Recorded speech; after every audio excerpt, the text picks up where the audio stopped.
Sosok ayah Kompol Cuk Putranto ternyata ex-petinggi Polri. Kini anak dipecat karena Ferdy Sambo.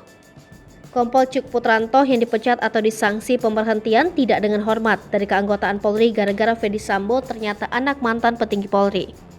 Kompol Cuk Putranto yang sebelumnya menjabat PSK Subak Audit Baga Ketika Rawaprov Divisi Propam Polri dipecat karena terlibat dalam kasus obstruction of justice atau menghalangi pengusutan kasus kematian Brigadir J atau Nofriansyah Yosua Huta Barat.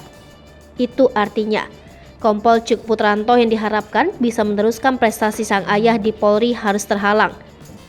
Ayah Cuk Putranto, Brigjen Purnawirawan Tri Utoyo, adalah petinggi Polri yang pernah menjabat sebagai Kepala Biro Kepegawaian dan Organisasi Sekretariat Utama Badan Narkotika Nasional.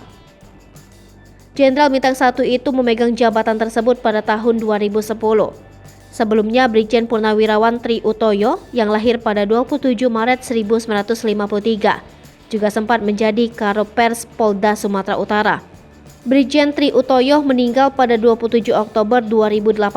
Sebenarnya jejak Brigjen Tri Utoyo di Polri sudah mulai diteruskan Cuk Putranto. Karir Cuk Putranto di kepolisian cukup moncer. Cuk yang lulusan Akademi Kepolisian tahun 2006 itu pernah bertugas sebagai Kasat Reskrim Polres Belitung Timur. Selain itu, dia pernah menjabat sebagai Kepala Subunit 2 Subdirektorat 3 Direktorat Tindak Pidana Umum Bareskrim Polri. Ketika bertugas di Ditripidum Bareskrim Polri, Cuk pernah bergabung ke dalam daftar Satuan Tugas Tindak Pidana Perdagangan Orang.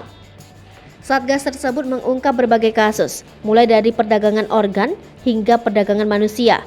Sejak 4 Agustus 2022, Kompol Cuk Putranto ditugaskan di Yanma Polri. Hal itu terjadi karena Cuk diduga melanggar kode etik terkait dengan tewasnya Brigadir J. Pada September 2022, Kompol Cuk ditetapkan sebagai tersangka pidana obstruction of justice atau menghilangi penyidikan kasus kematian Brigadir J.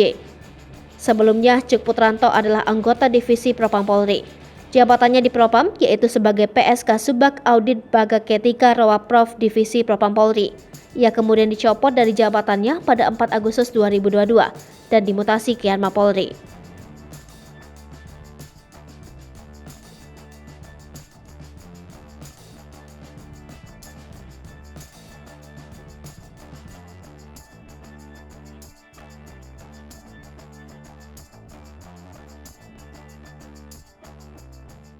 Hai pemirsa Sri Popo TV, jangan lupa komen, like, dan subscribe, serta tonton terus berita-berita terupdate lainnya ya.